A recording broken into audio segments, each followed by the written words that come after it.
Hi kids, it's me. I'm back. Today I want to do a video about the Mamiya RB67. That's right, another one.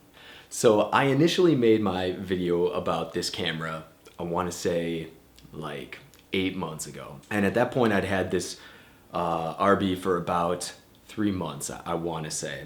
It has, in fact, at this point been almost exactly a year since I bought this camera. And when I made that video, I was really enthusiastic about it. I was excited to use it, but I wasn't as well acquainted with the camera, certainly as I am right now, and probably as I should have been. So what I wanted to do is make a video that kind of expounds on what I know now, what I've learned about the camera, what I see as its advantages, what I see as its negatives, because there's a bunch on both sides here. So I went through a lot of this already with my first video, but just really quickly a refresher. This is a camera from Mamiya from Japan. It's a medium format camera that shoots 120 film in 6x7 negatives. So it shoots one of the largest negative forms you're going to find in a 120 camera. It's an SLR camera. It has a single lens and a mirror that reflects to either a viewfinder, like this one, a waist level viewfinder, or a prism.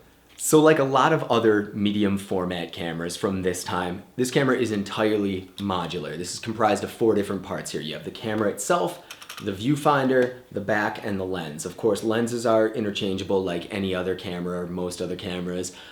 Film backs are kind of interesting. You can use a number of different film backs to quickly change between film stocks. You can put a 120 like this or a 220 film back on. You can get Polaroid film backs for this. The viewfinder can be replaced with something like this. This is a waist level viewfinder, but you could alternatively use a prism if you wanted to. This camera is currently as it was when I did my last video, which is as it was when I bought it. I haven't interchanged anything here. The lens that's on here right now is 127 millimeter, which is roughly analogous to like a 60 millimeter on your standard full frame digital or 35 millimeter camera. This camera focuses with a bellows system, which is cool because it gives you really close focusing, something similar to a macro, though not to that extreme. So when I first bought this camera, I ran into a number of issues, and because I'm a moron, I attributed all of those to the camera itself. I thought maybe it was faulty. I thought maybe it just wasn't the right kind of camera for me. I did a lot of complaining, and then eventually I came to the conclusion that, like always, I'm a moron and it's a good camera and I just wasn't using it correctly. I think that's really important with this type of camera. I think because technology's advanced so much since this was released, we kind of expect our cameras, just like our phones, like everything we have, to do everything well and efficiently. This is not going to do everything well. This is not something you would want to take out when you need to take photos quickly, when you need to draw to get focus fast, when you need to take pictures of things that are moving.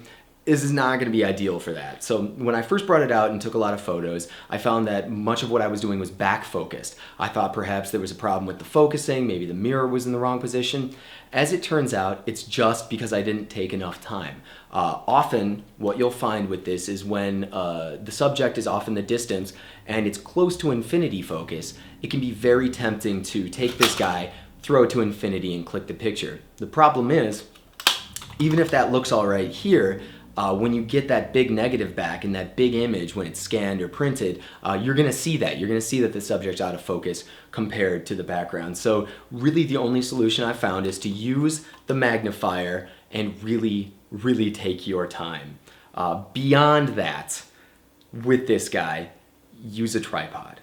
Whenever possible, even if it doesn't seem like you need a tripod. It's a mixture of things. For starters, this is a huge camera that weighs a ton and is difficult to handhold for long periods of time. It's a really awkward form factor. It's just basically a big box. It's not really conducive to holding the way a modern DSLR would be with a grip on it. On top of that, this is a very heavy camera with a heavy mirror in it and shooting at anything but exceptionally fast shutter speeds, and this camera frankly doesn't offer super fast shutter speeds. It goes up to 1/400th of a second, though I suppose that is dictated by the lens on there.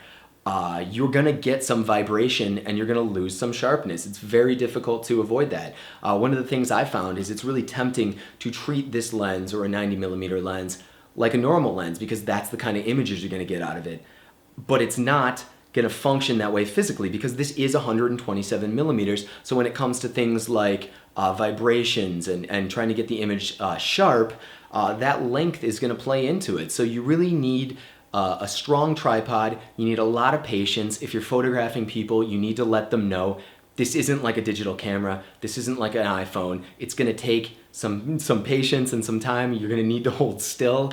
But I've found, and I'm going to post some of these pictures now as I'm talking, I've found that this camera delivers really, really stunning results if you're willing to take the time to understand it. There has to be kind of a respect for the camera and a respect for the process, but if you're willing to invest that, you're going to get a lot of really great results out, because when you hit focus on an image and you get that big 6x7 negative back, the quality and the way it looks is really stunning. I did some photos of my dad.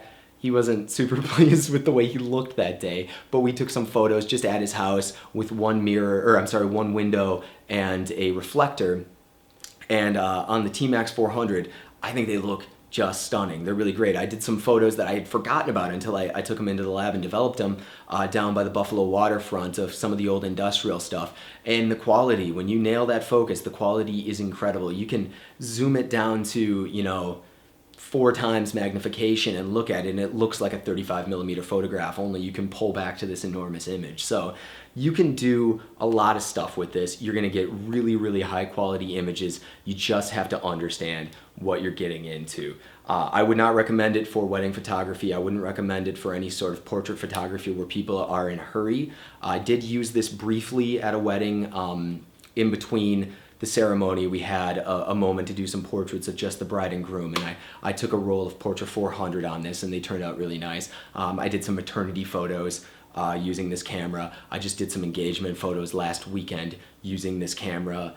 I've done some portraits. I think that the quality you get out of the camera is really stunning. You just have to understand that it's not going to be easy. But, if you're looking for the easiest thing, you're probably not shooting film. So if you're watching this, I assume you're in. You're down. So if you've used this camera, if you like this camera, if you hate this camera, leave me a comment. I love the comments. You guys have been great recently. Got a bunch of new subscribers last week, which is really exciting. So let's keep it going. Leave me a comment, thumb up the video if you enjoyed it, subscribe. There's definitely more content coming very soon. Working on something really exciting tomorrow with my friend John. So hope to see you guys soon. Have a great day.